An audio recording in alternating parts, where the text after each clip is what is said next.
Beleza, então tá gravando esse papo aqui que surgiu mesmo de um incômodo pessoal meu que eu senti que estava sendo refletido aí pela rede em relação às emoções no Brasil e no mundo no momento de hoje, assim, né? Emoções relacionadas aos eventos políticos, aos eventos ambientais, aos eventos sociais, né, a todos esses eventos que estão no final, pelo menos na minha percepção, muito conectados, né.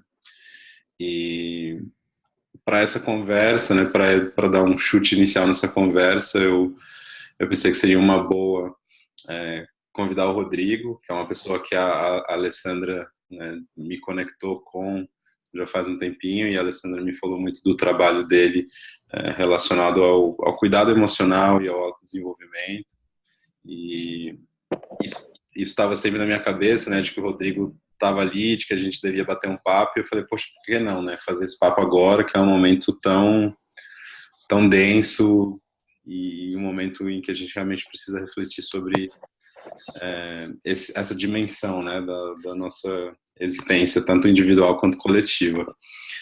E foi muito essa a inquietação, e como de costume a gente está fazendo esse papo sem muito planejamento, né, a ideia é realmente ver como a coisa vai fluindo, mas eu queria passar a bola aí para o Rodrigo, para ele colocar um pouco de uma perspectiva inicial para a gente, né, para que a conversa possa acontecer a partir daí, e, e ver onde vai mesmo, né? Eu acho que também seria legal se esse fosse um espaço para a gente compartilhar um pouco de quais têm sido as angústias recentes, um espaço para realmente, né, pôr isso para fora e no pôr para fora identificar o que é realmente isso, né? E a gente conseguir ver como é possível trabalhar nisso.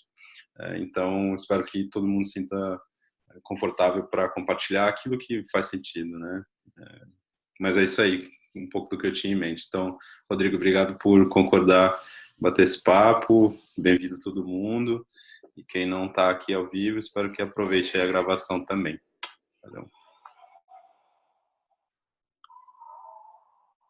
Bom, Danilo, obrigado. Eu queria agradecer pelo convite e assim, dizer que também é uma inquietação minha. Eu tenho inclusive sonhado algumas noites, tipo assim, com o assunto e o assunto político, enfim, e refletido muito nos últimos dias sobre o que está acontecendo do ponto de vista das emoções das pessoas mesmo, né? Quer dizer, e aí eu consigo, assim, pelo menos na minha ótica, perceber algumas coisas. O que eu vou falar aqui é um pouco baseado, digamos, no conhecimento que esse programa Cultivando Equilíbrio Emocional ele traz, que é um programa que une, por um lado, psicologia das emoções, baseado no Paul Ekman, que é um grande psicólogo americano, e em um conjunto de conhecimentos e sabedorias advindas das tradições meditativas do Oriente via Alan Wallace, que é faz uma grande ponte entre esses conhecimentos dos contemplativos orientais e a ciência ocidental e os estudos que têm sido feitos a respeito da mente, da consciência, enfim. Então, o que eu vou trazer é um pouco em cima disso. Não vou me estender muito, vou dar só alguns lances a respeito do que é a ideia desse programa e sobre as emoções de maneira geral. O que eu tenho percebido nos últimos tempos é que há a gente chama, quer dizer, na verdade, o que acontece? A gente entende primeiro que as emoções elas são um mecanismo automático, que ela é uma herança, digamos, da nossa evolução enquanto espécie humana, e elas existem para nos proteger, basicamente no meio, né? E claro, ao longo de anos e anos elas foram passadas e a gente recebe alguns e para algumas emoções alguns gatilhos são inatos, né? Quer dizer, a gente simplesmente não aprende, eles existem e cada uma delas tem uma função. E hoje em dia os cientistas falam assim, tem um consenso de 5 emoções básicas, né? Que são basicamente, primeiro a raiva, que a função é remover um obstáculo. Você tem o medo, que é escapar de uma ameaça. Você tem o nojo ou aversão, que é você afastar alguma coisa que é danosa. Você tem a alegria, que é para gerar conexão, e a tristeza, que também tem essa função de atrair o cuidado para si. Né? Então, em termos de função das emoções, basicamente são essas as funções e as 5 principais. Todas as outras coisas que a gente conhece e chama de emoção, meio que elas entram como se fossem nuances dessas 5 emoções de base. Né? Então, se você diz, eu estou irritado, bom, isso é raiva. Né? Eu estou angustiado, isso está relacionado de alguma forma com o medo. Né? E assim por diante. Quer dizer, então, os estados que a gente reconhece na gente, eles se ligam de alguma forma com essas 5 emoções universais, que estão aí para, de alguma forma, nos proteger no meio, e ela é um mecanismo de defesa, digamos assim. E aí ela é um mecanismo automático, que geralmente alguns gatilhos, ela geralmente é um mecanismo automático que é disparado quando você tem alguns gatilhos que disparam aquelas emoções. Esses gatilhos, alguns não são aprendidos, a maioria deles são aprendidos, bem como, inclusive, as reações, quando, uma vez que esse gatilho dispara a emoção, como um processo automático, as reações que a gente tem, e que a gente vai agregando, digamos assim, as reações automáticas que vão ter que ser tomadas quando essa emoção, quando a raiva dispara, quando o medo dispara, e enfim, você tem como se fosse um programa, né, quer dizer, que determina o que é a função. Então, se você tem medo, você vai fugir.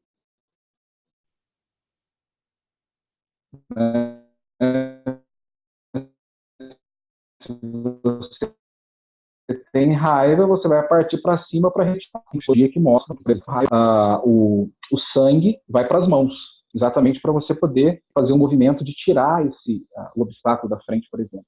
Né? Então, e aí, isso são as emoções e como elas funcionam, e você tem, por outro lado, muitos equívocos a respeito de equilíbrio emocional e regulação emocional, que as pessoas acham que, na verdade, isso seria, tipo assim, controlar as emoções, ter domínio sobre elas. Isso é um equívoco, porque como elas são alguma coisa da nossa herança ancestral, né, quer dizer, as emoções estão aí, elas vão disparar de maneira inconsciente, mesmo que a gente não queira.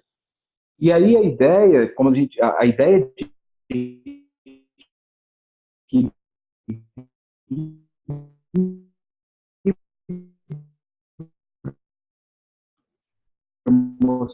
Rodrigo, você cortou bastante. De regulação, ela gera. Oi? Alô? Agora você está voltando, mas você tinha cortado bastante, né? Você tinha parado um pouco ali na ideia de que controlar as emoções é, na verdade, algo não falso, né? Se puder retomar um pouquinho dali. Beleza, tá bom. Então, assim, essa ideia de controle das emoções é um pouco equivocado, porque equilíbrio emocional, regulação emocional é muito mais um processo de reconhecer que a emoção está sendo disparada, perceber como que ela se manifesta no seu corpo, saber normalmente quais são os seus tipos de reação quando uma determinada emoção ela acontece, e ao mesmo tempo ser capaz de acalmar esse processo para tomar uma decisão consciente. Né? Então é trazer consciência para esse processo emocional, que você tem geralmente um pré-episódio sempre, isso para qualquer episódio, não é só para barraco, digamos assim. Né? Uma caneca que cai no chão e você xinga um palavrão já é um episódio de raiva. Né? E que leva em conta como você está antes, que é o seu estado, o seu humor, digamos assim, e ao mesmo tempo a sua intenção também conta muito. Você tem esse mecanismo de avaliação que faz, com base nas suas experiências anteriores, disparar, ao avaliar os estímulos do ambiente, dispara uma determinada emoção, e aí você já entra na emoção no que a gente chama de período refratário, que é quando você está sob o efeito daquela emoção, e aí automaticamente você já está respondendo de modo automático ao programa daquela emoção. Então, se é a raiva, você parte para cima, você grita, enfim, porque as emoções elas se manifestam no corpo, né, no aumento do tom de voz, nas microexpressões faciais, né? E aí você tem, então, essa experiência, que é no corpo, você tem o comportamento, que é como o que você vai fazer quando aquela emoção é disparada, se é sair correndo, se é no caso do medo, se é congelar, enfim. E você tem um pós-episódio, que é o que você sente em relação àquelas emoções. Né? Quer dizer, então eu fico culpado porque eu gritei, briguei com alguém que de repente eu achei que eu não deveria ter brigado. E aí isso já gera um estado para um próximo período, para um próximo episódio emocional. Então, quando a gente está sob o efeito da emoção, a gente chama de período refratário. E esse período é como se a gente não escutasse absolutamente nada, né? Quer dizer, em contrário àquela emoção que a gente está sentindo. Então, por exemplo, se eu estou sentindo raiva, eu não vou escutar nenhum argumento que diminua a minha raiva, porque o meu óculos é um óculos de raiva. E aí o que vai acontecer? Eu só vou escutar aquilo que só amplia a minha experiência daquela emoção. Então, basicamente, é assim que a coisa funciona, na verdade.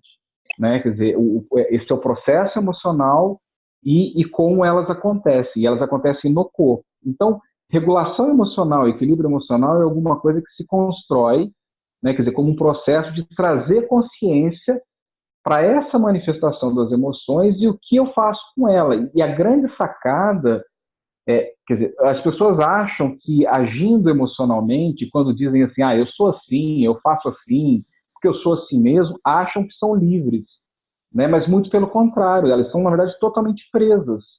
Porque o processo de consciência é exatamente reconhecer essa emoção para que eu possa escolher que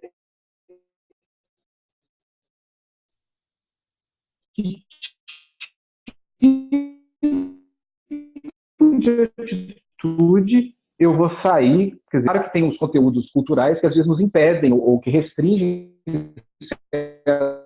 as emoções, como a raiva. Rodrigo, você está cortando um pouquinho de novo. Então elas ficam bloqueadas e reprimidas. Por isso que nunca fala tem uma emoção certa ou errada, boa ou ruim. Emoção são, ponto. É um fenômeno, digamos assim, entre aspas. Tá. Em que parte que parou? Então, se você não tem emoções certas e erradas, o que a gente pode avaliar em termos de emoção é que a saída delas é construtiva ou destrutiva. Né? E o critério é muito simples. Saída para aquela raiva. Opa, o Rodrigo caiu. Vamos esperar um pouquinho, ver se ele volta aí. Enquanto isso... voltou.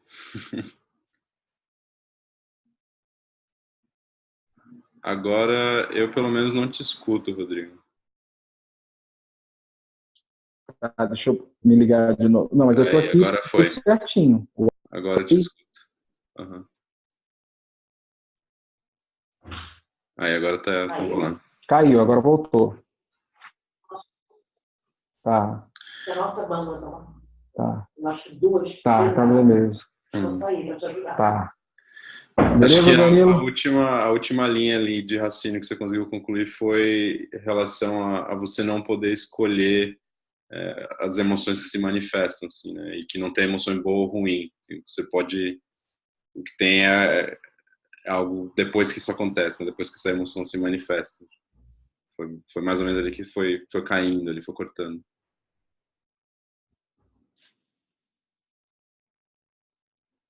Então tá beleza. Tá me ouvindo agora? Posso continuar? Pode. Então tá bom.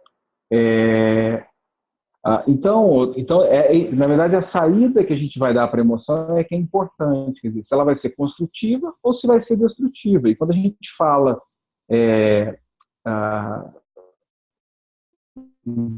destrutiva, a gente está pensando em alguma coisa que cria, digamos assim, um estado ruim para mim e para aquelas pessoas que, de alguma forma, estão à minha volta. Então, falar em equilíbrio emocional é falar em um processo sobre as emoções em mim, né? Sobre o modo como eu lido com elas e, ao mesmo tempo, as saídas que eu dou para que eu possa ter mais episódios construtivos do que destrutivos. E aí, de fato, eu vou estar gerando benefícios para mim mesmo e para os outros, tá? Então, acho que esse é um primeiro ponto importante sobre as emoções. E aí tem elementos que contribuem para esse processo, quer dizer, dentro desse programa, que é pensar de que maneira a meditação, de alguma forma, ela contribui para que eu possa gerar mais consciência desse processo, para que eu possa me sentir mais livre e não capturado pelas emoções, né? Tem uma imagem que o próprio Alan Wallace usa, que é mais ou menos como se a gente tivesse, quando a gente está num processo emocional, quem já viu Pequena Miss Sunshine, tem uma cena que eles amarram o cachorro atrás da Kombi, esquecem o cachorro amarrado, né, quer dizer, e saem com a Kombi. Então é como se a gente fosse esse cachorro que vai sendo levado e que não tem opção nenhuma. E aí vai, quer dizer, se enrolando todo nesse processo, né? Então a proposta, ao falar de meditação, é entender, primeira coisa, que meditar não necessariamente é subir lá numa montanha, ficar em posição de lótus e, enfim, né, quer dizer, entrar em algum estado espiritual meditativo. É isso também, né? Mas é possível se entender meditação basicamente como um processo de familiarização, né? E, ao mesmo tempo, de cultivar. A própria palavra em sânscrito para meditação, que é bhavanga, ela significa cultivar. Então, quando a gente fala em cultivar o equilíbrio emocional, eu estou, de alguma forma, entendendo que eu tenho que me familiarizar com alguns aspectos das emoções, entender como elas funcionam, entender como que eu entro em determinadas emoções, e, ao mesmo tempo... Ok? Está ouvindo, Danilo? E, ao mesmo tempo, me familiarizar e começar a cultivar, porque é um trabalho longo, porque a gente foi condicionado a responder às emoções ao longo da vida de muitas maneiras, né, por uma série de influências, inclusive culturais, religiosas, enfim, né, e a gente, por exemplo, homens escutam a vida inteira, homem não chora, então, por exemplo, manifestar tristeza vira um negócio meio complicado, né, quer dizer, e assim como, esse só para dar um dos exemplos, né, então é preciso cultivar e se familiarizar, primeiro, com o processo das emoções, e segundo, se familiarizar e cultivar o equilíbrio de 4 inteligências que nós temos, né? E o que significa isso? Uma primeira delas, e já estou indo para concluir essa minha fala, só para comentar esses 4 equilíbrios, que são aspectos da nossa mente e que a gente pode cultivar, óbvio que com técnicas de meditação,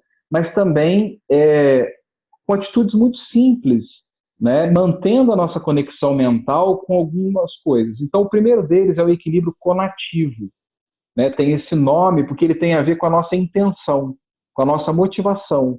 Então, de alguma forma, é eu me conectar com qual é a minha intenção no sentido mais profundo, né? Qual é a minha motivação de vida, né? Quer dizer, que tipo de felicidade que eu estou buscando na minha vida? É só agregar mais prazer, pura e simplesmente, né? Quer dizer, satisfazer minhas necessidades, ou eu estou querendo algo mais amplo, né? Quer dizer, digamos assim, alguma coisa que tem a ver com o que a gente chama de felicidade genuína, que é aquilo que eu trago para o mundo e não aquilo que eu tiro dele.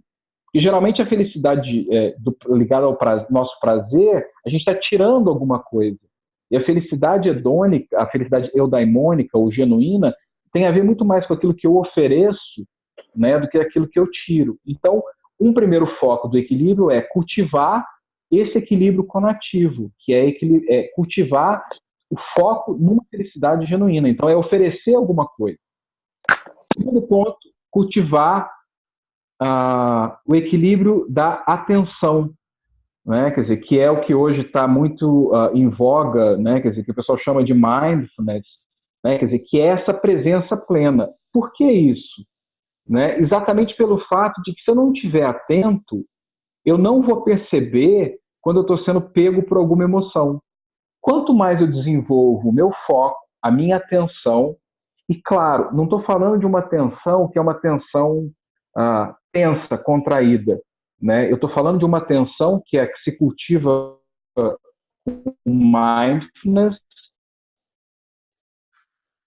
né? Que é basicamente uma que é relaxar.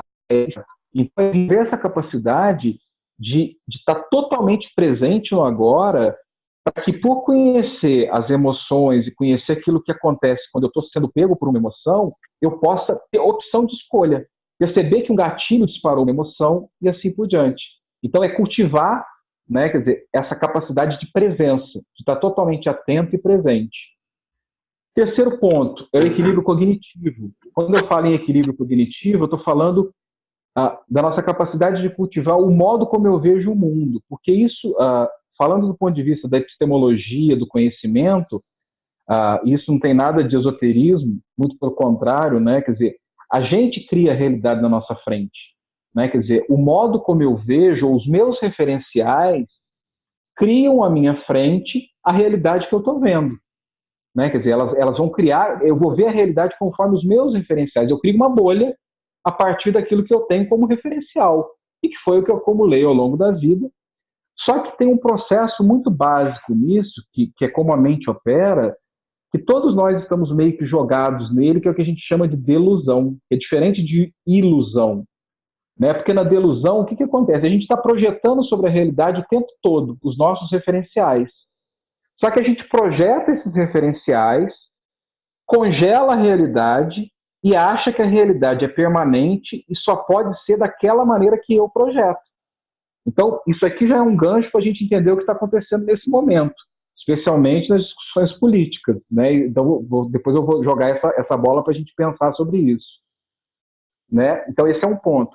E um quarto equilíbrio, que seria o equilíbrio afetivo. O que significa o afetivo? É como eu sou afetado por aquilo que o outro traz para mim nos meus relacionamentos.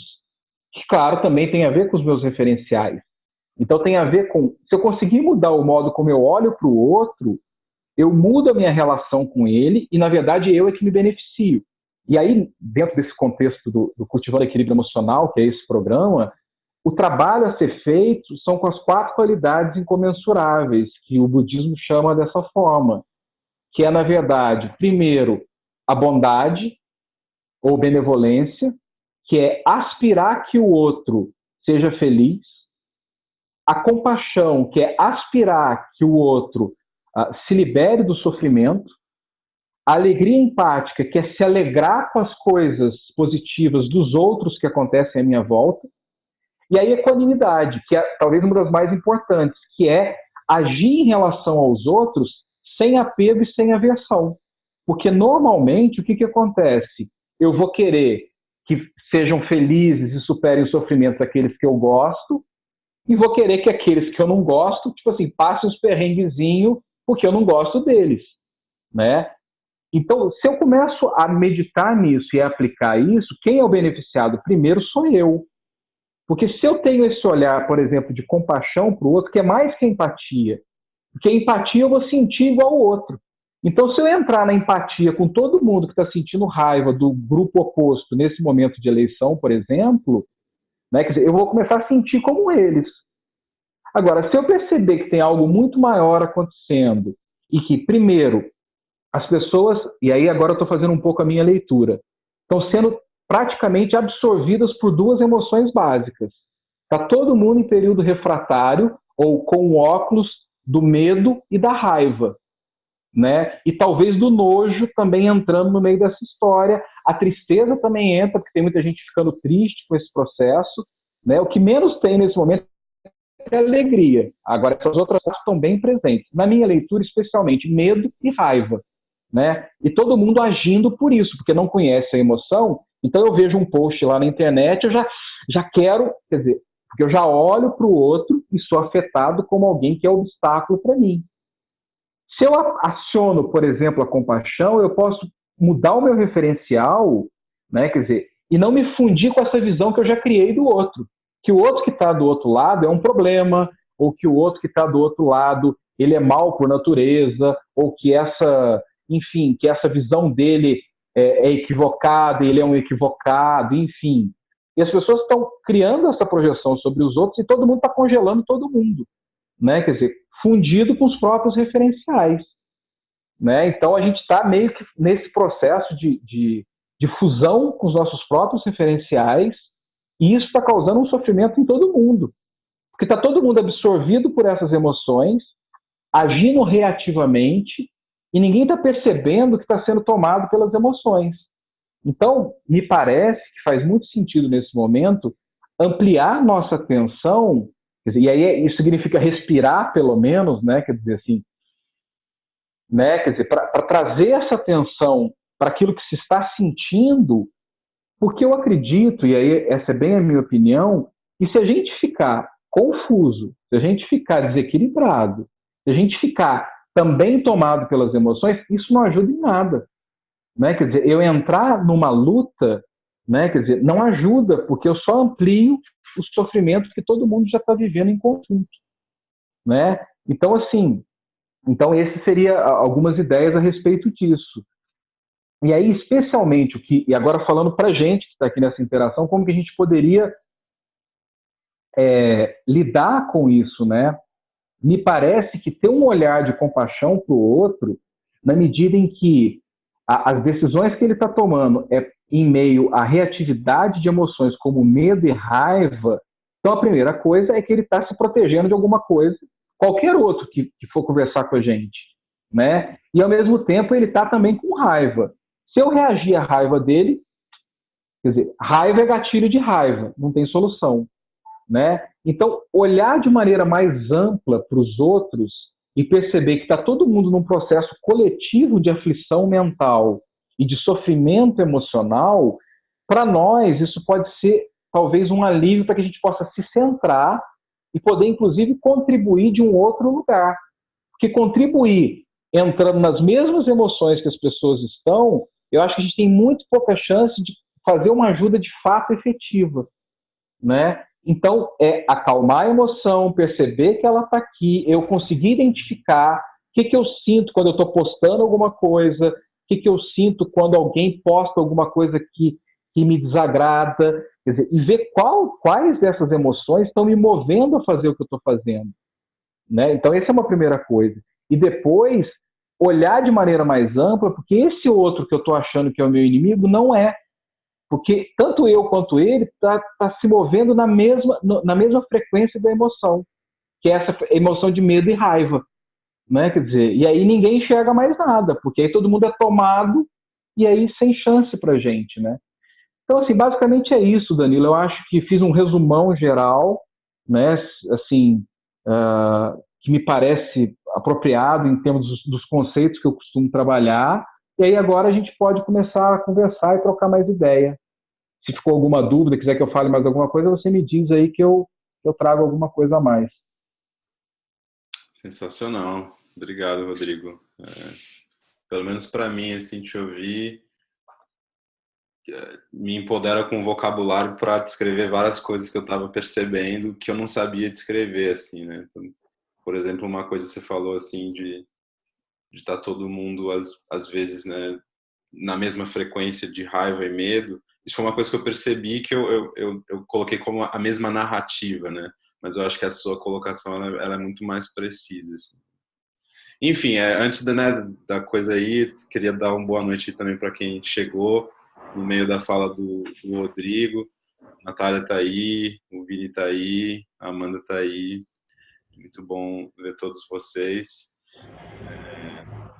Acho que vocês também pegaram bastante do que o Rodrigo falou. Não sei se vocês querem dar um oi, alguma coisa, fazer algum comentário, como é que vocês estão chegando aí. Bem-vindos. Oi. Oi. Vocês estão me escutando? Oiê. Sim, estamos sim. Sensacional. Cara, tem uma coisa, Rodrigo, várias coisas, na verdade, que você falou, assim, mas uma me saltou mais, assim, que de novo, né, você deu um vocabulário para algo que eu tenho percebido, assim, né, e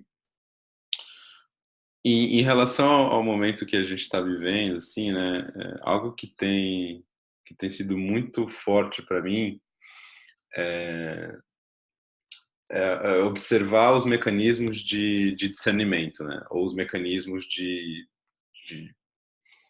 decisão sobre algo ser verdadeiro ou falso, de decisão sobre qual é o valor de uma informação ou não, né? E para mim isso está relacionado com o que você disse, né, de cultivar habilidades cognitivas, né, de cultivar a cognição, né. Só que hoje isso está sendo uma coisa muito difícil de se fazer, porque é muito difícil cultivar a atenção. E isso por conta, assim, dos mecanismos e das infraestruturas que a gente está usando para se comunicar, na minha opinião. Porque a gente está fazendo essa comunicação através de plataformas cujo design mesmo, né, ele fomenta, né, essa frequência de ódio e de raiva, né, e torna muito difícil o cultivo de qualquer atenção, quiçá de qualquer cognição mesmo, né, de qualquer processo de discernimento.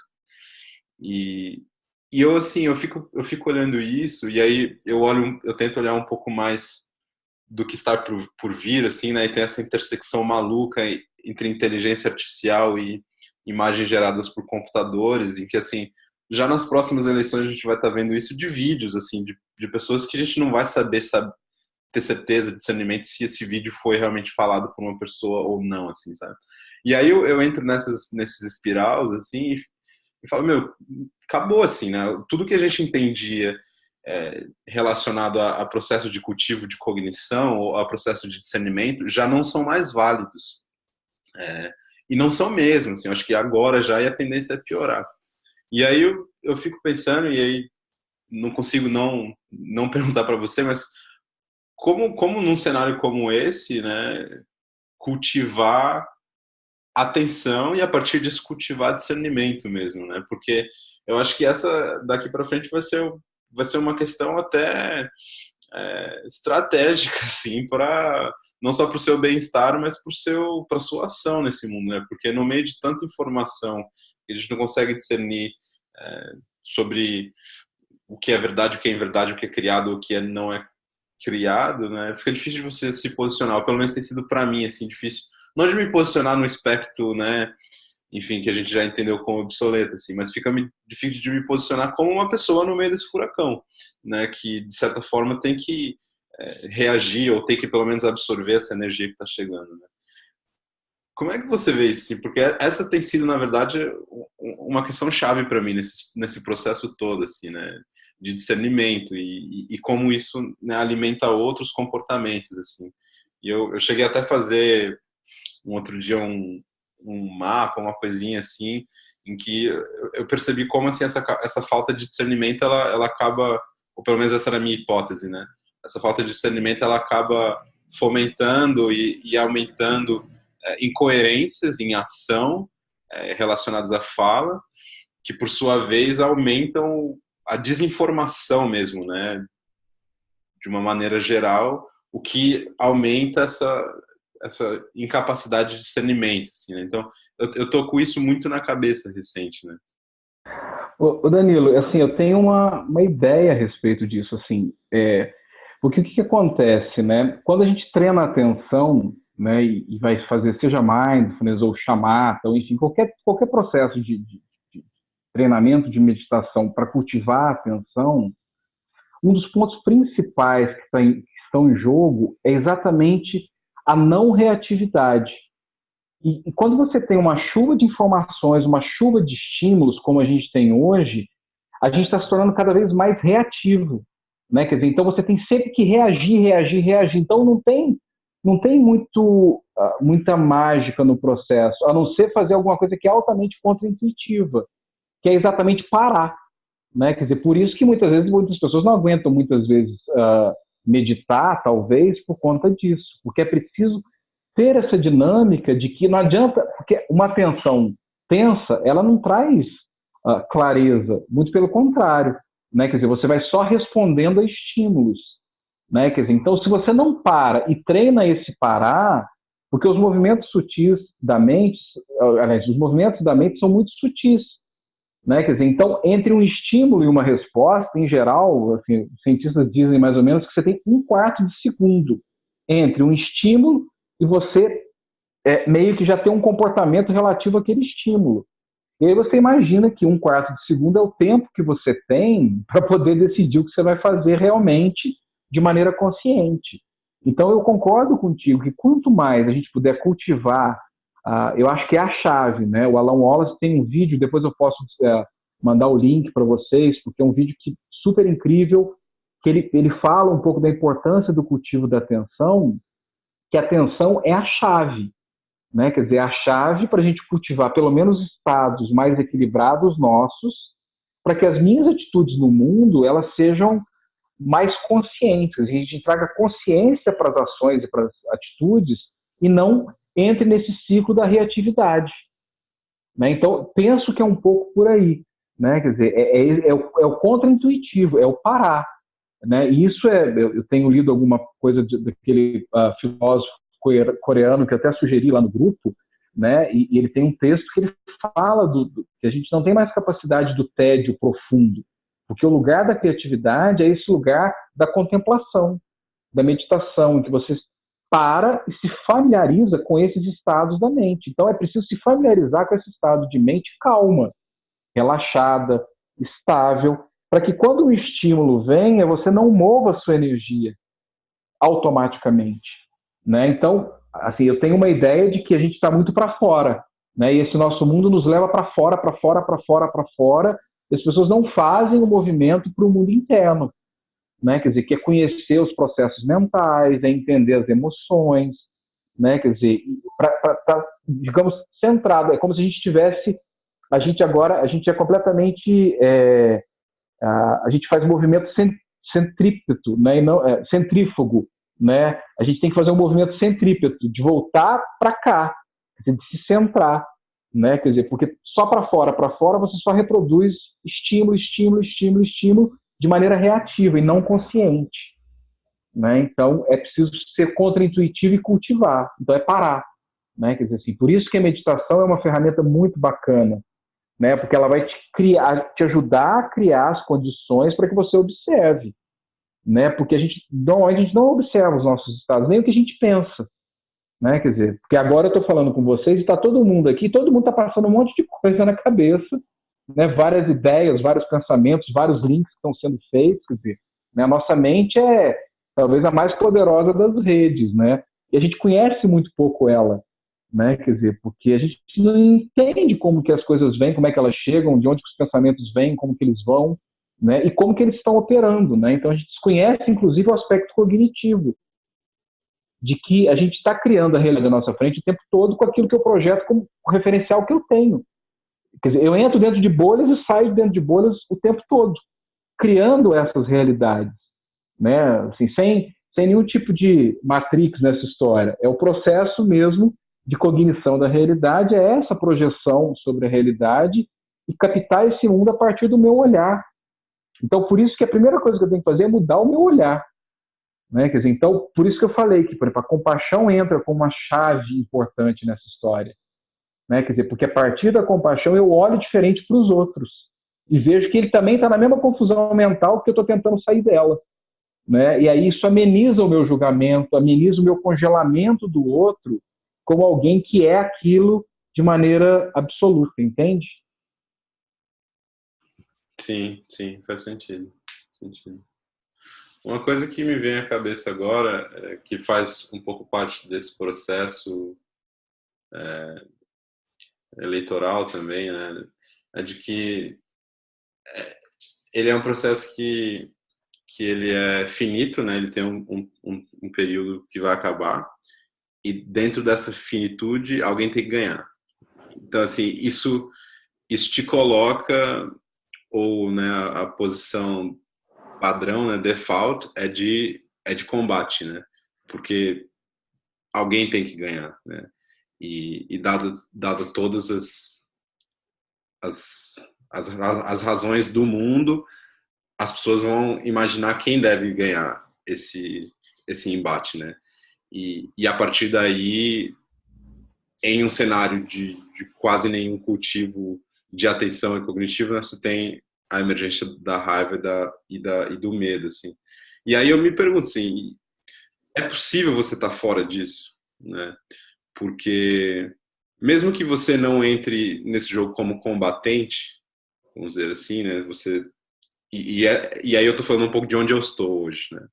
Assim, de não querer participar desse combate, eu pelo menos, né, falando na primeira pessoa, eu pelo menos tenho assim aquilo que para mim é mais coerente, o resultado desse jogo ou o resultado desse embate que para mim é mais coerente, assim, né, que faz mais sentido para mim. E aí eu sinto essa dissonância assim entre alguma coisa de mim falando assim, não, mas quem tem que ganhar é tal. E aí do outro lado eu falo, não, mas eu não quero entrar na luta, né? E aí é um lugar assim de eu estar sempre falando comigo mesmo, de me encontrar ali, né? E essa é uma coisa que eu tenho tentado processar, eu acho que eu tenho feito isso de uma maneira tranquila até, mas vira e mexe, eu me vejo, eu me observo entrando no combate. Seja através assim de uma leitura mesmo que eu faço, né? Não necessariamente do que sai de reação, assim, mas eu lendo alguma coisa, na minha cabeça eu já tô assim, não, mas não sei o que, não sei o que, não sei o que. Aí eu falo, não, mas calma, né? Eu não quero estar aqui, né? E aí eu fico pensando, pô, mas o ambiente me coloca aqui. Então, como eu me porto aqui, né? E essa é uma questão em aberto para mim. Né? Não sei se isso faz sentido, você tem alguma perspectiva sobre isso. Ou quem tá na sala, né? Claro. Sim. O que mais que o pessoal traz aí também, né? Eu sempre aposto, Danilo, que manter-se calmo, e aí esse cultivo, e aí outra coisa que eu posso, inclusive, mandar para o grupo, enfim, quer dizer, um áudio de meditação, de relaxamento, pelo menos, para o pessoal começar a treinar a atenção e pelo menos manter um estado calmo dentro de si, né? Porque, assim, digamos, se a gente olha para dentro, a gente fica muito, muito silencioso, né? Quer dizer, a gente fica num lugar que é possível, esse lugar é possível, né? Não é um lugar impossível, né? Quer dizer, e é esse lugar que a gente tem que encontrar para falar dali, né? Se eu falo dali, quer dizer, se eu me coloco dali, eu vou até avaliar se vale a pena dizer ou não, né? Quer dizer, e como eu falo, porque se eu falar de dentro da raiva ou de dentro do medo, eu particularmente acho que o efeito é nenhum, né? Quer dizer, porque você não tem efetividade, porque não tem consciência no processo, né? Então, eu acho que esse cultivo de uma calma e de uma estabilidade é um primeiro passo, assim. Isso é preciso cultivar, porque a gente é treinado o contrário, a ser reativo. A gente passou a vida inteira condicionado a ser reativo, né? E às vezes o parar e cultivar esse estado é exatamente a única ação que a gente pode fazer, né? E isso não significa necessariamente se descomprometer em termos digamos assim, de um compromisso político ou de um compromisso social da comunidade, porque sendo mais no mesmo processo que todo mundo está, na verdade eu só estou ampliando o sofrimento, né? Meu e dos outros, porque eu é que vou ficar ansioso, eu é que vou ficar angustiado, eu é que vou ficar, né, quer dizer, tenso o dia inteiro, eu que vou perder o sono durante a noite, né? Isso não ajuda, mas na minha opinião, tá? Eu acho que isso não ajuda em nada, né? Então, quanto mais a gente consegue estar centrado, eu acho que a gente tem mais chance, né, de se colocar nas oportunidades que a gente vem a ter de se posicionar, ou enfim, do que se posicionar dentro de alguma dessas duas emoções, pelo menos, né? Quer dizer, falando de dentro do medo ou falando de dentro da raiva, né? Eu acho muito pouco eficaz, né? Porque isso vai ser gatilho para os outros, né? Sim. Assim, mas aí é a minha leitura, tá? Não, faz sentido. Vai lá, Ale. Ele tá cansado. Boa noite, Ale. Boa noite. Bom descanso. Tchau.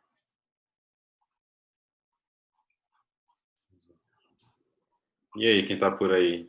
Alguma coisa aí? Eu acho que existe um pano de fundo aí que é muito interessante, é que existe uma disfunção, existem várias disfunções cognitivas, né, na sociedade, né? Além das pessoas estarem em tempos diferentes, em cada tempo que ela está com pensamentos e formas de pensar diferentes sobre, em cima da sua fala, Rodrigo, em função de ações e reações, né? Em função da segunda lei de Newton, aí. Pegando um pouquinho da física newtoniana, né? De como você reage a cada momento que você está vivendo. E em cima disso tudo, quer dizer, você ainda tem a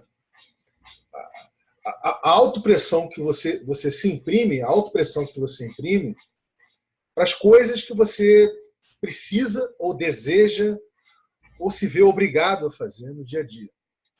Né? Por quê? Porque, assim, a gente tem como somos seres gregários, nós todos somos seres gregários, a gente tem uma relação, uma natural relação de interdependência que não está institucionalizada nessa sociedade que nós criamos para nós mesmos. Pelo contrário, nós criamos uma sociedade ego, individualizada e apartada uns dos outros. Quer dizer, é um paradoxo absoluto, total, mas nós criamos isso para nós mesmos. Né? Talvez em função da nossa extrema fragilidade, né? Fragilidade, da nossa temporalidade, da nossa finitude. Enfim, a gente criou isso achando que fosse melhor para a gente. Né? Isso é um paradoxo total e absoluto, né? Porque quando, pelo menos pelo que a gente entende e sabe de quando nós éramos nômades, e embora todos nós aqui, né, temos alguma coisa de nômade nosso no dia a dia, mesmo que seja um nômade que não se locomove fisicamente, mas acho que hoje o nomadismo é um nomadismo mais que está relacionado à conexão, né? A fluidez da conexão, os fluxos da conexão, aonde a sua cabeça vai estar de momentos em momentos, como a gente está plugado 24/7. Então, acho que o foco do nomadismo está aí. Né? A gente acaba perdendo a oportunidade de fazer esse exercício, esse trabalho que você acabou de falar aí, Rodrigo. Da gente conseguir parar para nos sentir, nos perceber e perceber os espaços, né, entre nós e as outras pessoas. Quer dizer, sejam essas pessoas quem forem. Justamente porque nós estamos premidos. Né? Nós estamos alto e alter e éter. Estamos premidos de tudo quanto é lado para a gente poder cumprir, fazer alguma coisa. Né? Seja lá o que for, independentemente do que for. E aí, quando um fenômeno como esse que a gente está vivendo agora, nesse período, né, eleitoral, que é uma verdadeira clivagem, né, social, ou seja, um alto grau de polarização, né, sobre... eu acho que o mais interessante é o seguinte, é um alto grau de polarização em cima de duas perspectivas escassas. São duas perspectivas, elas não são abundantes, elas são escassas. Isso está dizendo alguma coisa. Quer dizer, se as pessoas estão se aglutinando, não estou dizendo todas, mas se as pessoas estão se aglutinando em perspectivas opostas, polarizantes, e que são baseadas na escassez e não na abundância, são baseadas na inimigização, né? São baseadas no campo de batalha, né? E não no modo guerreante, não no modo paziante. Né? Existe alguma coisa aí para a gente poder conversar, alguma coisa aí para a gente parar para observar. Né? O que será que é isso? O que será que está sendo assim? Né? A grande pergunta é, será que esse déficit cognitivo, né, é uma questão? Será que é a falta de propósito na vida de cada um? Quer dizer, de repente aquilo que a pessoa está fazendo profissionalmente, aquilo que a pessoa está fazendo em casa, sei lá, consigo mesmo, não está sendo suficientemente para te encher de ânima, né, de ânimos, né, no dia a dia, não é suficiente propósito para te turbinar? Quer dizer, o que será que está por trás disso? Quer dizer, entendeu? Quer dizer, são muitas as perguntas e questionamentos que nós podemos fazer para explorar, não são poucas. Né? Eu tenho muito mais para falar, mas eu acho que essa é a essência, é o que eu vejo de pano de fundo dessa brincadeira. Né? E isso que só demonstra o quanto a gente ainda... Primeiro, quanto nós nos desconhecemos, né? dessa educação, digamos, esse tipo de educação, do que nós chamamos de educação, desse tipo de educação que a gente recebe ao longo da vida, né, que aí sim tem um déficit interativo, experiencial, um déficit internalizador gigante. É uma educação de fora para dentro, né, como a gente sabe. Né? Tem a ver com, eu não sei, tem a ver com esse antropoceno, né, onde nós somos a referência de tudo, né? A gente se coloca no centro das coisas, né? Imagina, nós nos colocamos no centro desse planeta. Como é que pode nós nos colocarmos, qual seja a centralidade que for, num planeta dessa dimensão, entendeu? Desse gigantismo desse planeta, tem milhões de espécies aqui. Como é que pode todo o nosso raciocínio de ser e estar nesse planeta parte a partir de nós mesmos, quer dizer? E aí, essa centralidade não tem raízes, né? A centralidade, ela não está ligada, sabe? Ela não está ligada ao tempo geológico desse planeta, não está ligada ao tempo cosmológico do planeta, quer dizer. Então, cara, tem várias questões aí, entendeu? Assim, é por isso que isso me fascina, porque a gente pode explorar isso por vários vieses, né? A gente pode tentar entender isso de várias formas, mas acho que a base seria mais ou menos essa, assim, o pano de fundo seria mais ou menos esse. Muito bom. Valeu, Vini. Muito bom. Vini, vou puxar um gancho aí de uma coisa que você disse sobre essa polarização escassa. Eu venho refletindo sobre isso, assim, sobre essa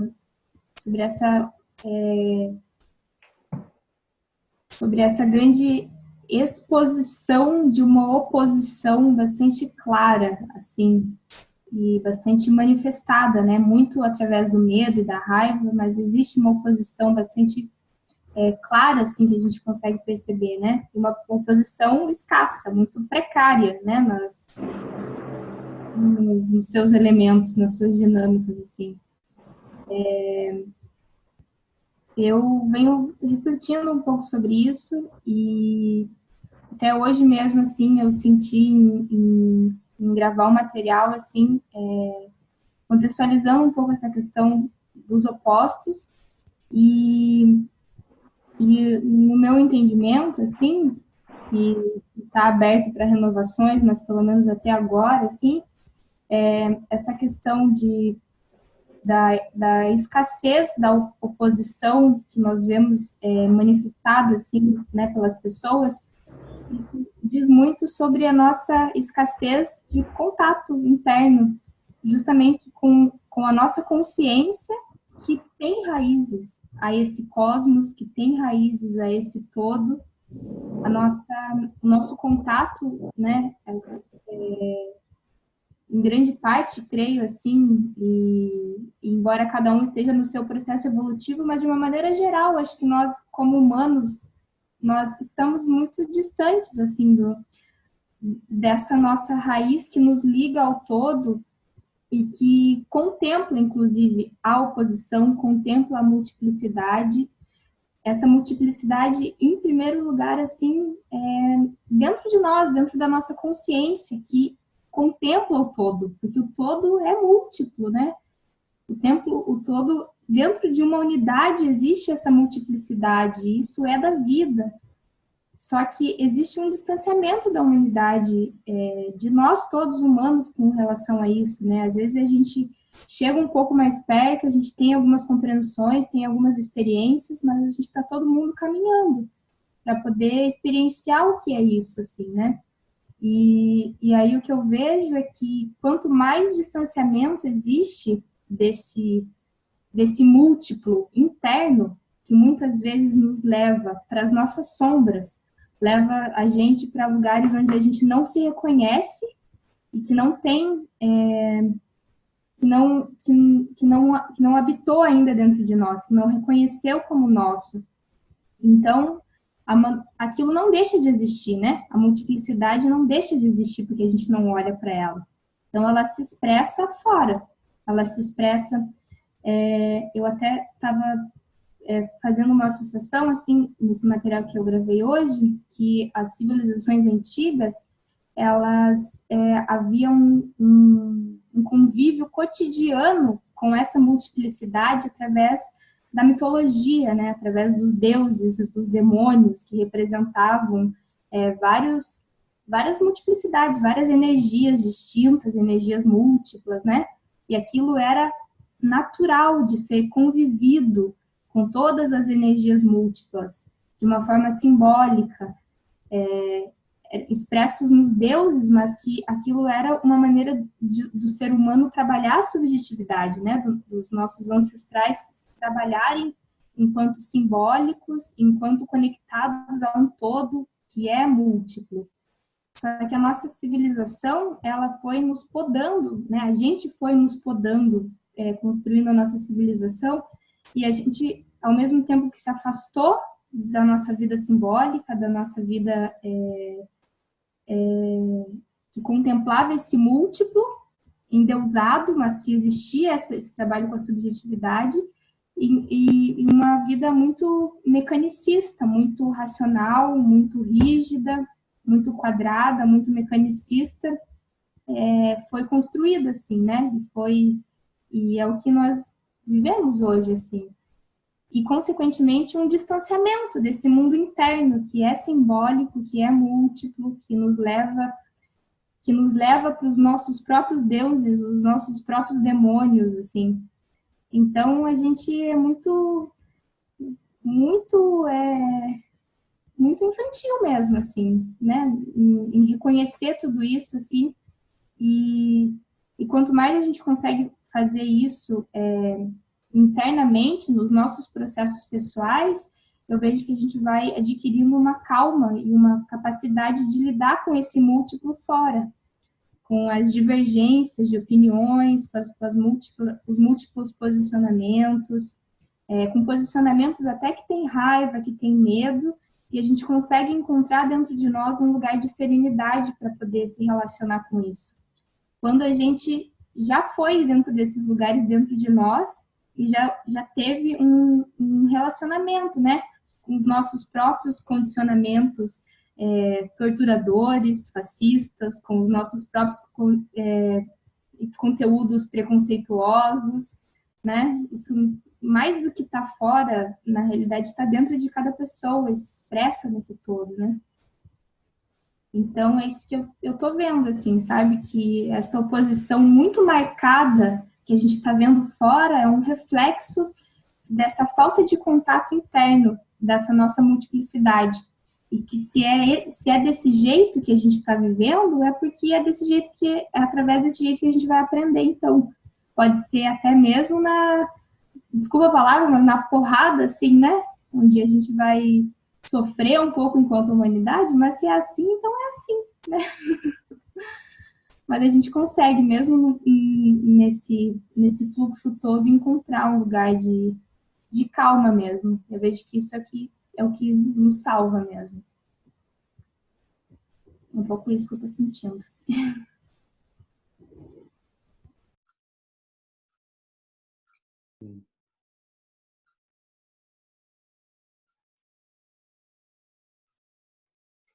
O que eu sempre penso, assim, que eu não sei porquê, talvez seja algo que eu tenha que mergulhar mais profundo para entender o porquê, enfim, não sei, mas para mim tem sempre uma questão voltando, eu acho que até já falei isso com o Vini, com a própria Natália, inclusive com os dois juntos, quando a gente se encontrou da última vez. Mas eu tenho sempre uma questão voltando comigo, e ela teve muito latente nesse ano, que está relacionada com esse processo de aprendizagem nosso, né? E está relacionada com todo o lado de sofrimento que é parte dele, né? E é o sofrimento coletivo mesmo, né? E isso está relacionado assim com o processo que a gente está vivendo hoje, Brasil, mundo, relacionado a, enfim, as perdas de liberdades que a gente está vendo, principalmente, né, dependendo dos resultados dessa corrida eleitoral, mas também está relacionado a uma visão um pouco mais nem de longo prazo mesmo, assim, de médio prazo que eu tento ter. Né, que no meio disso tudo a gente ainda está no meio de uma crise ecológica braba, né? Braba mesmo, assim, de ameaça da espécie, né? E da gente ter que fazer vários processos individuais e coletivos de entender que algumas coisas já não são recuperáveis, né? E é um processo também de aprendizagem que é doloroso demais, porque, pelo menos para mim, assim, porque ele evidencia tudo aquilo que a gente causou de mal mesmo, assim, né? Tudo aquilo que a gente fez com que não existisse mais, né? Toda a vida que, graças às nossas mãos no antropoceno, né, ou qualquer que seja esse período que a gente queira chamar, não vai mais estar presente. Então, numa escala micro, esse processo que a gente está vendo de polarização, de possível perda de liberdade, ele se assemelha ao processo macro que a gente também está vivenciando de perdas de diversidade, de perdas da vida. Para mim, esses dois processos se assemelham na dor, né? E eu tenho buscado maneiras de não estar paralisado nessa dor. Na verdade, de olhar para essa dor e entender ela como parte desse processo. Mas é foda, porque, né, biologicamente nós somos seres empáticos, né? Nós somos seres de compaixão. E, e você assistir a esses colapsos, né, é muito difícil, assim, né, de você ver isso. E ainda mais, sei lá, né, hoje eu me considero numa posição de privilégio em que muitos desses colapsos eu consigo até não estar no meio dos furacões que eles vão ser, né? Não sei, as coisas são completamente incertas, mas naquilo que está traçado como probabilidade, né? Eu não estou assim no risco, mas me dói muito, assim, me dói muito porque pessoas próximas estão, porque outras pessoas estão, né? Porque está acontecendo. E para mim tem sido um desafio muito grande, assim, felizmente eu tenho encontrado autores, pessoas que têm me ajudado a pensar sobre isso tudo, mas tem sido um processo, assim, em que a dor é constante, às vezes ela é paralisante, e eu ainda não entendi como ela vai me dar energia, assim, né? Porque eu acho que tem esse potencial nela. E isso vem muito do que eu tenho lido de alguns trabalhos, assim, de que existe um potencial nesse processo de dor que está relacionado com o luto dessa dor, que está relacionado com o luto dessa perda, né? De você encarar essa perda e ter esse processo de luto com ela, para daí entender o que é aquilo que você não pode perder, assim, né? Isso tem sido uma abordagem de uma pessoa que eu sigo que para mim tem sido muito iluminante, assim, né? Muito, tem trazido uma certa clareza. Mas é muito difícil, assim, e aí você tem coisas, né, que estão relacionadas com isso também, né? Sei lá, essa semana eu vi aí uma headline do IMF já falando assim, ó, galera, talvez vai rolar uma crise econômica mundial, assim, né? Então, assim, o colapso ele tá chegando muito forte, assim, né? E quando algumas ondas baterem, eu me pergunto, assim, como é que eu vou reagir? Eu me pergunto sempre, assim, eu vou estar preparado? Talvez eu nunca vou estar, né? Talvez o preparo venha em ter que nadar essa onda e ter que surfar ela, né? Eu não sei. Mas essas possíveis previsões, assim, elas às vezes me atormentam. E tem sido foda, assim, em vários momentos, assim, lidar com o fato de que isso tudo está acontecendo e de que simplesmente está acontecendo porque a gente está aqui. E porque a gente esteve aqui da maneira que nós estivemos aqui, né? Como o Vini colocou um pouco na fala dele, a Natália colocou na fala dela também. E eu vejo que conversas assim, né, espaços como esse, eles me dão muita energia para pensar sobre isso tudo. Mas ainda também não está claro para mim como todas essas reflexões, como elas se deveriam se materializar no meu comportamento, né? essa ponte ainda é uma ponte para mim que ela é bem desafiadora, assim, é quase que um slackline, né, ainda. Não é uma ponte muito, não. Enfim, é algo que eu queria trazer aqui também.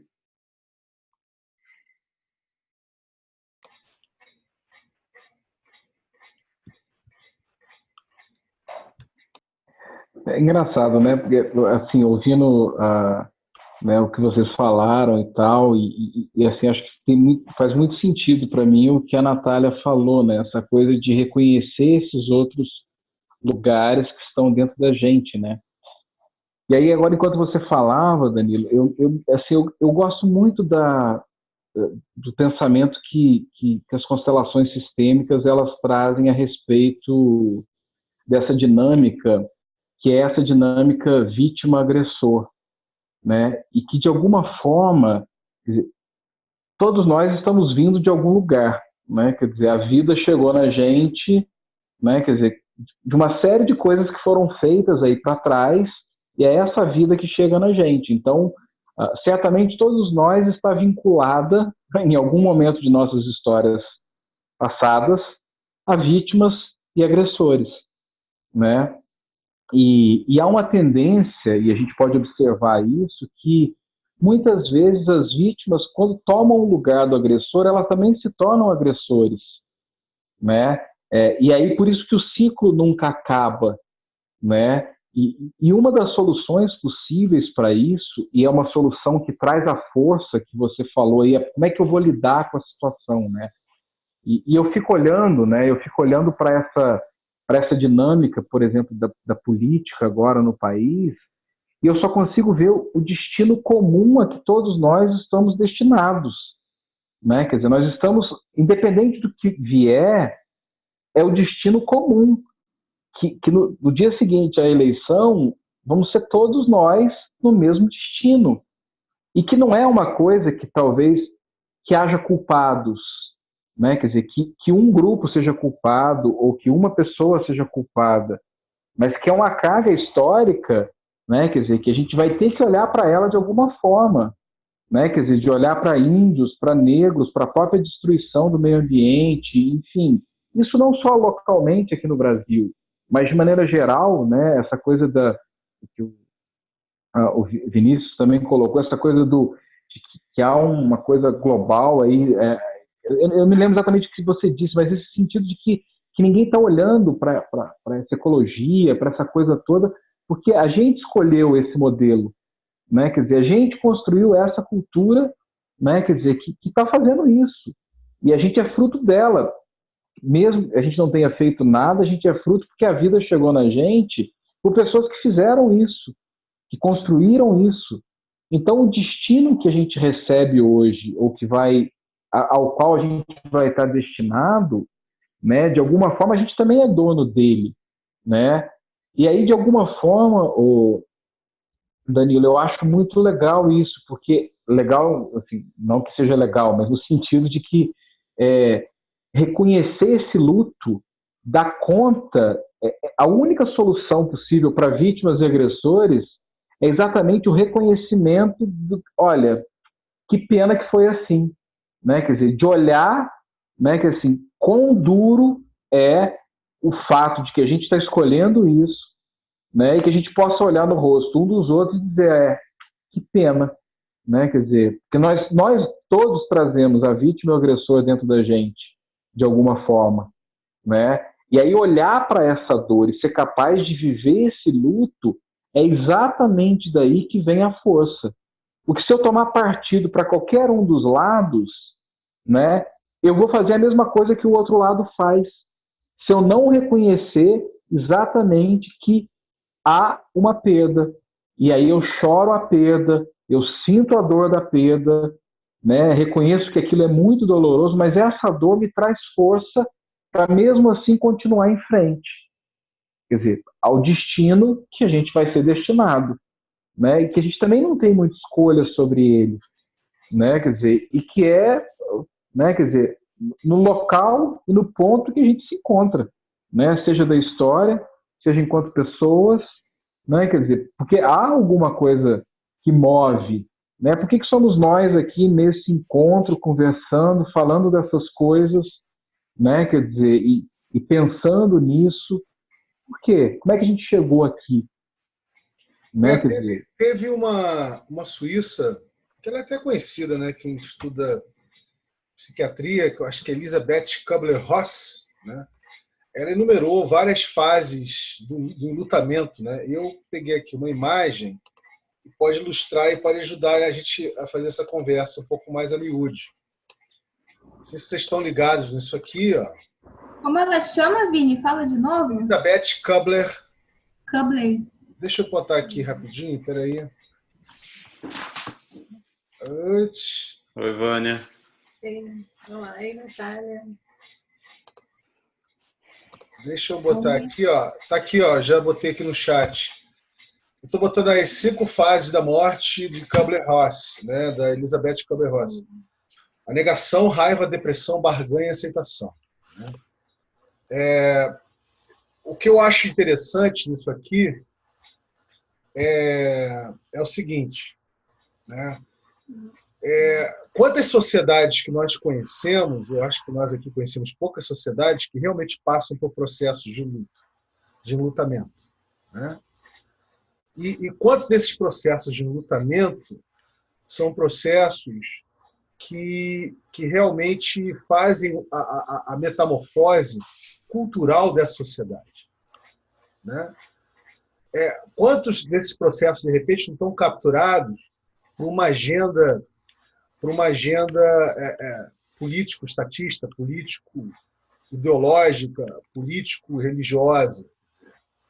Quantos desses processos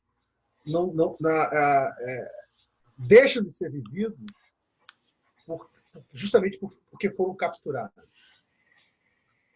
Né? Porque quando a Elizabeth ela era uma mulher que nasceu no início do século passado, né, se não me engano. Ela viu a Primeira e Segunda Guerra Mundial, né? Então ela era muito crítica com relação a essa questão dos processos de lutamento, né? Essa imagem aqui é uma imagem bem simplificada do trabalho que ela fez, mas dá para a gente, em cima dessa simplificação, até porque ela jamais escreveria a vida normal, tá? Assim, só para vocês entenderem, ela jamais escreveria, até porque ela nunca teve uma definição do que seria uma vida normal. Né? Mas a vida, né? A vida que nós levamos em sociedade. Né? E o que eu acho interessante aqui é que nós temos aqui no Brasil um déficit gigantesco de vários enlutamentos, de vários processos de enlutamento. Não é um, não, são vários processos. Entendeu? Isso no plano de nós como sociedade, né? No plano de nós como agrupamentos, como clusters sociais, identificados, né? Com grupos, com todo tipo de grupo que você possa imaginar, ou com organizações, né? E tudo isso tendo como pano de fundo, né? Essa matriz, né?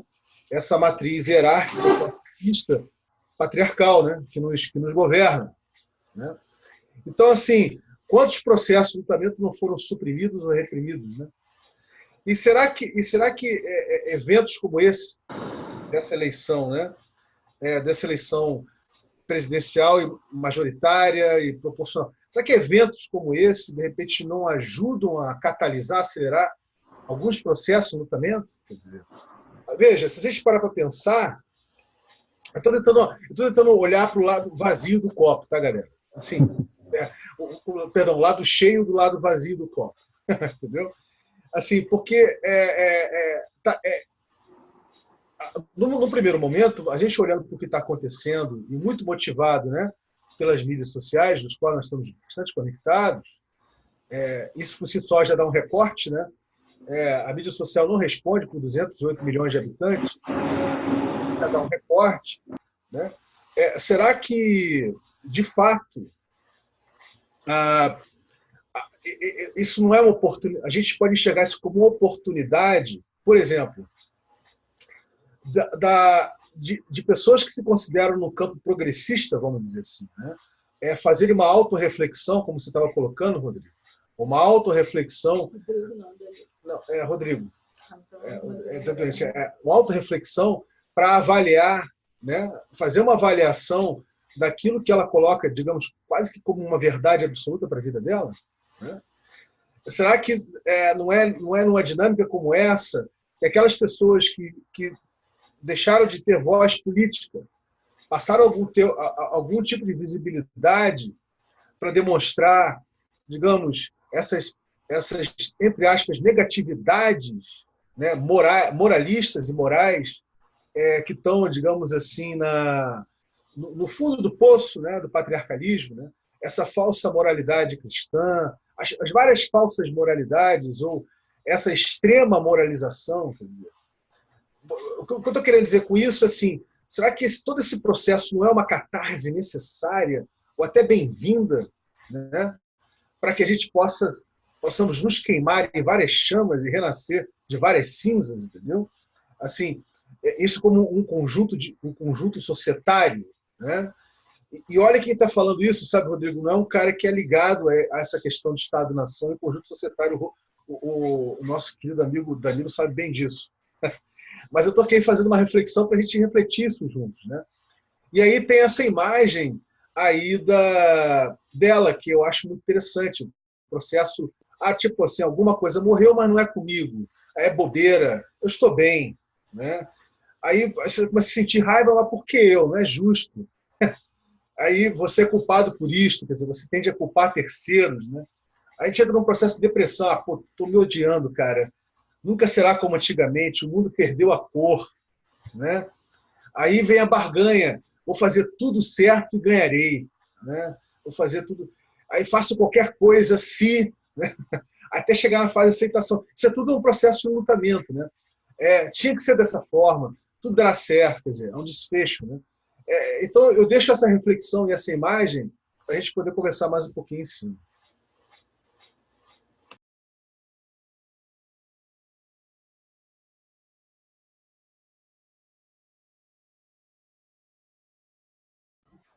Eu aposto muito nessa catarse que nos fará pegar fogo e nos fará sermos transformados, assim, porque isso que você falou, Rodrigo, né, desse destino comum, assim, de todos, eu vejo também, assim, com bastante claridade. Nós estamos todos indo, né, para a mesma direção, assim, vivenciando experiências diferentes, mas nós vamos ter que lidar com isso que é comum, assim. E de qualquer jeito a gente vai ter que lidar com isso, seja com o que for, né? Então, de várias perspectivas, mas nós vamos ter que lidar com esse luto, enquanto sociedade, enquanto uma civilização que precisa, acho que, queimar mesmo para se transformar.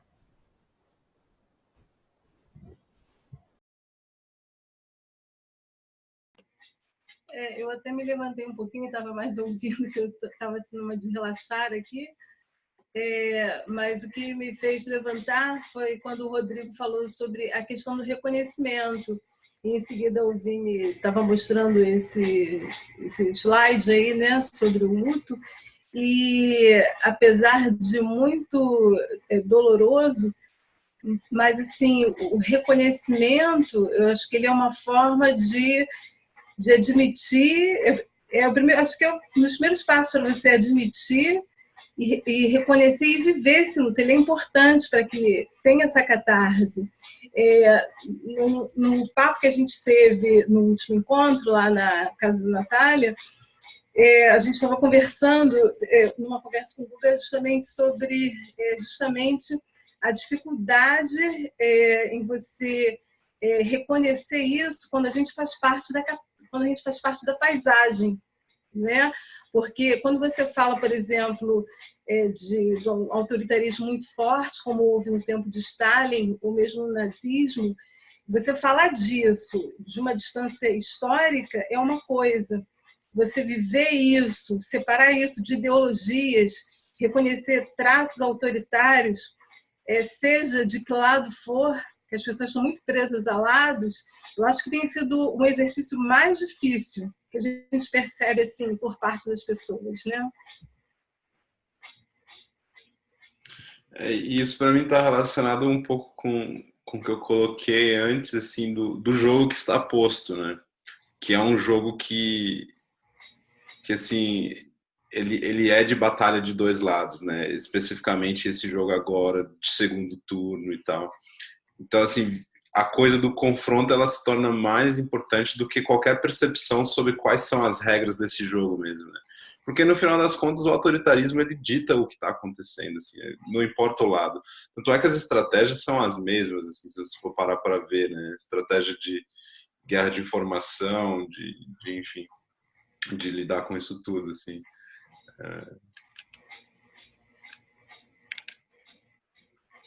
Agora eu fico pensando ainda, assim, tem sempre isso, uma coisa dentro de mim, assim. Eu fico pensando como conciliar todas essas percepções que a gente está tendo, como conciliar isso com de repente as sensações de alguém que agora está se sentindo completamente ameaçado, né? Com a vida ameaçada mesmo, né? Dada as condições políticas, assim, né? E às vezes eu tento fazer esse exercício, né? Que é um exercício de aproximação dessa pessoa que está nessa situação. E aí quando eu faço esse exercício eu falo, porra, o que eu tô fazendo, o que eu tô falando, não tem nada, eu tô viajando, assim, porque o meu senso de urgência, ele é muito pequeno quando comparado, né, com alguém que está nessa situação hoje, assim. E faz sentido total de que essa pessoa vai estar agindo do medo, porque ela tá com medo, né? E aí como um ser, né, como um ser biologicamente empático, isso para mim já tá dado, como conciliar isso, assim, sabe? Esse é um desafio foda, porque ele mexe com todas as dimensões da minha paleta de emoções, assim. É um paradoxo bizarro, assim, né? De tipo, tá, mas você tá falando isso tudo aí, mas e aí? A galera pode estar morrendo agora, assim, né? E as chances da frequência disso aumentar, elas são grandes, né? Assim, do ano que vem a gente está num estado assim colapsado de qualquer estrutura social que regeu, assim, né? E entender isso como um processo, ao estar dentro do processo, né? Isso que a Vânia falou do distanciamento, isso é um desafio assim que não é para corações fracos. Tem a questão da sensibilidade também, da empatia que a gente tem, a gente sente, mas ao mesmo tempo a gente não quer ficar tão vulnerável a ponto de pirar com isso tudo, né? E assim, uma coisa que me faz parar um pouco, né, e ampliar esse olhar é um pouco assim, ver, por exemplo, claro, porque acho que nos mais próximos isso é mais fácil de ver, né? Então, assim, quando eu vejo na minha família que essa divisão já está dentro da minha própria família, né? E que, assim, tem pessoas de um lado e de outro. E eu olho, bom, mas eu estou com todas elas, independente da posição delas, né? Da mesma forma que eu estou com o meu sobrinho, que tem 4, 5 anos, que não tem nada a ver com a história, né? Pelo menos nesse momento, né? E que de alguma forma vai sofrer lá na frente, quer dizer, uma ou outra opção que os pais dele vierem a fazer, né? Então, assim, eu gosto muito da ideia de que, sei lá, falta um olhar de cuidado, né? Por mais que seja alguma coisa que digamos assim, como você disse, uma empatia natural, Danilo, né? Eu acho que a gente está precisando cultivar mais isso, né? E eu acho que quem consegue estar nesses espaços de poder, pelo menos, estar pensando nisso, sabe, olhando para isso, eu acho que já é uma chance de plantar sementes para esse olhar de cuidado, né?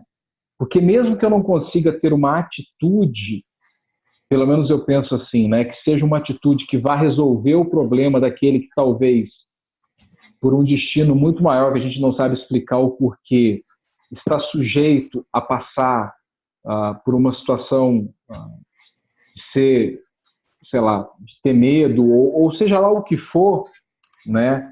Eu acho que independente de qualquer coisa, uma coisa que a gente pode cultivar na nossa mente, dentro da gente, é pelo menos essa aspiração de que esse sofrimento vá se dissolvendo. Porque pelo menos a gente se mantém minimamente centrado, né? Se a gente cuida de ter esse olhar, de não perder esse olhar, na verdade, que é um olhar de cuidado para o outro, né? Seja o outro qualquer outro, né? Quer dizer, porque não é só os da minha família, né? Quanto mais eu amplio esse olhar e planto sementes desse olhar, quer dizer, a gente não sabe quando que isso vai dar fruto, mas eu acho que é o caminho para que isso possa, feita essa metamorfose, a gente ter alguma chance depois que essa queima acontecer, né? Depois que esse momento aí de crise, né? Ele realmente trouxer alguma coisa diferente, né? É óbvio que traz angústia, né? Eu me sinto muito angustiado, né? Assim, com esse de olhar, principalmente na minha família, né? Quer dizer, de olhar dois lados, né? E as pessoas ver que as pessoas estão cegas, as pessoas simplesmente não enxergam, né? Elas não estão vendo mais nada, elas não conseguem enxergar uns aos outros, né? Isso para mim acho que é mais doloroso, assim, ninguém consegue se ver mais, né? Assim, se ver autenticamente humano, se ver, né? Quer dizer, como alguém como eu, e esse como eu é qualquer um, né? Quer dizer, é aquele que está apanhando e é aquele que está batendo, né? Porque na essência, se a gente está partindo desse pressuposto de que, né, essa empatia natural e que todos somos iguais, eu tenho que admitir que todos são iguais mesmo, né? Isso é difícil, não é fácil, né? Mas você sabe, Rodrigo, eu acho que existe uma diferença abissal assim entre que veja o que nós estamos vivenciando com essa clivagem, né? Com essa polarização extrema, né? É o projeto de poder de dois senhores, de senhorios, né? A nossa experiência histórica, a nossa experiência civilizatória está ligado a termos senhores, né? Está ligado, né? Toda essa base do patriarcalismo, da hierarquia, do classicismo, enfim, está ligado ao fato de terem senhores, né? Que propõem através de seus projetos de poderes a coesão de uma sociedade, né? A coesão de um país, a coesão de alguma coisa, né? Alguma coisa que converse com o futuro, resgatando o passado no presente. É mais ou menos essa fórmula, né? Do Estado-nação, vamos dizer assim, né? Ou antigamente das monarquias ou dos impérios, sempre tinha um senhor, né? Mas diferentemente do passado, onde nós éramos seres extremamente localizados e territoriais, e toda a nossa vida era baseado naquilo que a gente enxergava no horizonte dos nossos olhos, né? Ou na nossa capacidade de fisicamente viajar para outras localidades, para outros territórios, né? Para outros estrangeiros, né? Não necessariamente fora daquele condado, daquele feudo, daquela vila, né? Era justamente essa capacidade da gente poder viajar. Quer dizer, eram pouquíssimos que conseguiam fazer isso, né? Tirando todo o pessoal ligado às igrejas e às monarquias, que tinham passe livre para viajar para lá e para cá, a maioria das pessoas viviam, literalmente, a sua vida grudada à terra, né?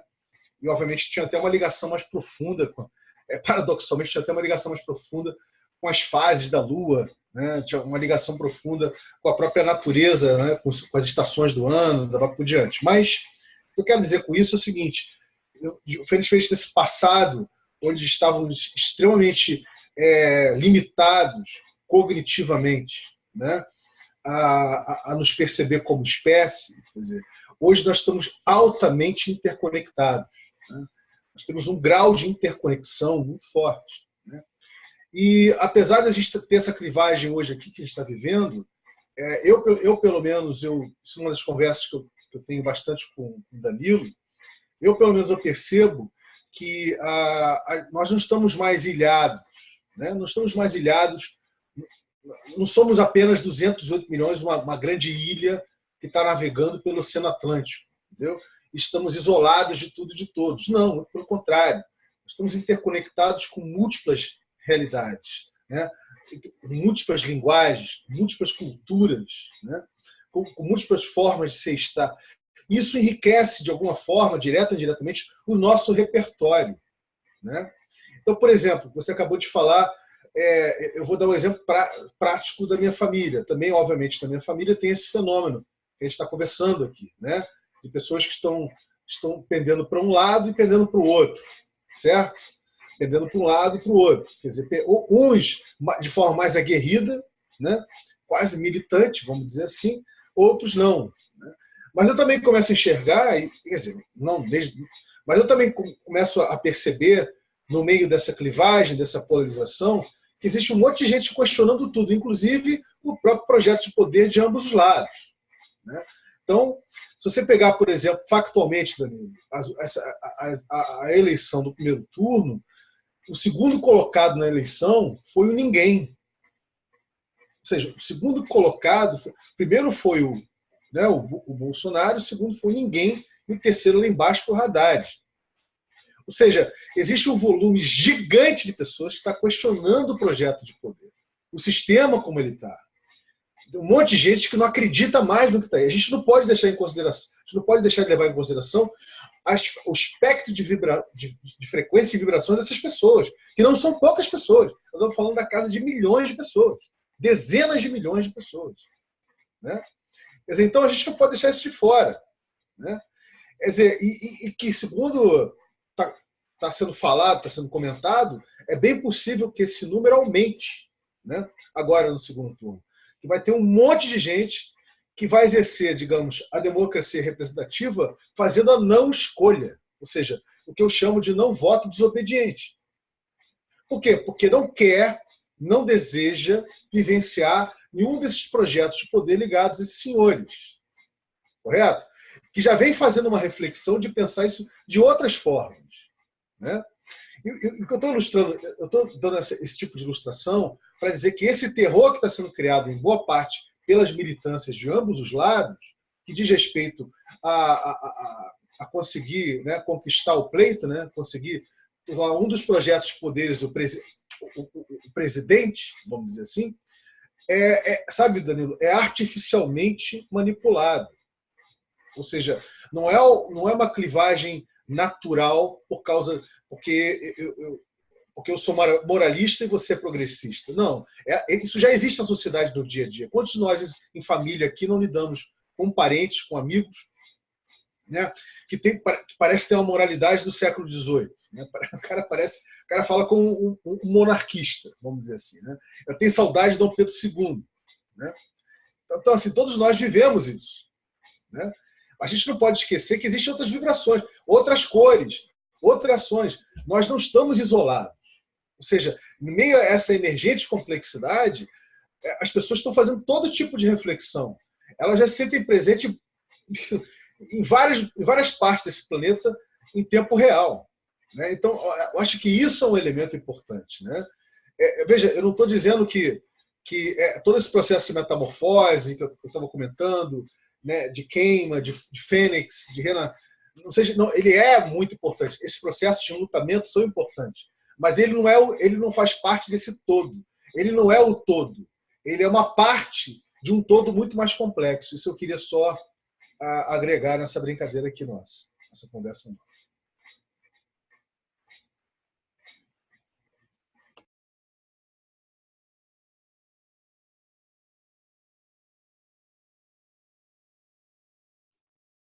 Pessoal, estou vendo vários bocejos aí, aqui e ali.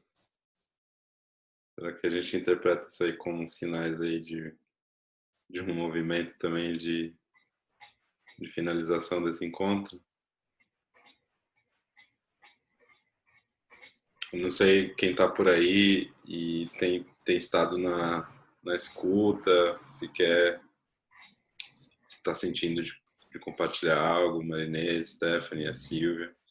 Silvia, estou muito feliz de estar aqui, espero que você esteja aí. A Silvia conheci na Amazônia, a gente fez lá uma jornada juntos lá, Muito bom passar uma semana com ela na floresta.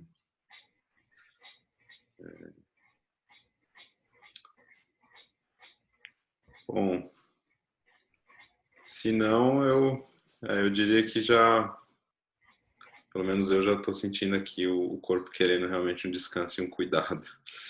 Especialmente depois de 1 hora de capoeira, que foi o que aconteceu antes desse encontro.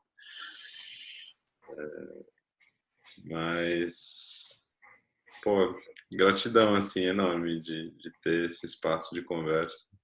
Para mim é sempre muito, muito frutífero mesmo, acho que essa é a palavra. Trocar, né, e interagir, para usar um vocabulário aí mais preciso. Porque é dessa maneira que a gente consegue fugir um pouco das bolhas mesmo, né? Pelo menos, eu tive essa percepção muito forte agora, enquanto a gente estava falando, especialmente desse dado que você trouxe, Vini, que eu não tinha me atentado, do segundo colocado nesse primeiro turno. A gente, sem esse tipo de interação, é muito difícil ter essa perspectiva mesmo, né? E olhar de diferentes ângulos. Bom. Isso aí, Rodrigo, muito obrigado também por trazer toda a sua bagagem aí. Para mim foi muito bom em termos de vocabulário novo para olhar para essas coisas, e eu sempre gosto de adicionar ali pecinhas para minha mochilinha de epistemologia. Eu imagino que hoje em dia cada um tem que ter a sua e ir compartilhando. É a mesma coisa para a Natália. Sempre... Kit de sobrevivência. Exatamente, cara, kit de sobrevivência. Isso é uma ótima. Não, eu que agradeço também, assim, fiquei muito, muito feliz de ser acolhido no grupo e enfim, de estar participando e poder de alguma forma trazer alguma coisa, né? Eu acho que a nossa angústia é comum, né? A nossa preocupação é comum, né? Então isso também nos une de alguma forma, né? A gente está conectado por isso e para tentar achar um caminho para isso, né? E fico muito feliz, assim, de ter participado desse grupo, ter conhecido vocês, né? Quem a gente interagiu aqui. Espero poder participar de próximos encontros aí também, estar sempre junto aí, na medida do possível. Fico muito feliz de poder trocar, compartilhar, enfim, me alegra, deixa meu coração alegre. Total. Como eu disse, assim, aquele grupo do Emergir no WhatsApp, ele é um ponto de contato da confluência aí de várias outras redes. Conforme as interações vão acontecendo, elas vão sendo colocadas ali também. Então, provavelmente você vai ver muito dessas carinhas aqui em algumas dessas interações, né? Então, fico feliz de saber que você se sentiu bem acolhido. E o Vinícius é o chefe de tudo, tá?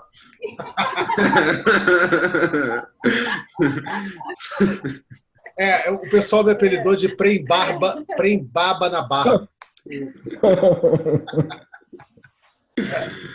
Olha, cara, Prembarba na barba é ótimo. Ou barba na barba, né? O barba na barba. Prembaba na barba. Olha só, a Stephanie acabou de colocar aqui o seguinte: obrigado, pessoal, por me permitir ouvir. Perdão por não me introduzir. Estive trabalhando enquanto ouvia. Cheguei curiosa e saí reflexiva. Boa noite. O sono me chamou aqui. Então, ótimo. Marinês conseguiu escrever, boa noite, muito obrigado, com um coraçãozinho. Sensacional. Tá ótimo então, gente. Então, boa noite para vocês também. Descanso aí e seguimos. Beijão. Boa noite para vocês também, pessoal. Valeu mesmo. Rodrigo. Valeu. Prazer, meu querido. Prazer foi meu. Tchau.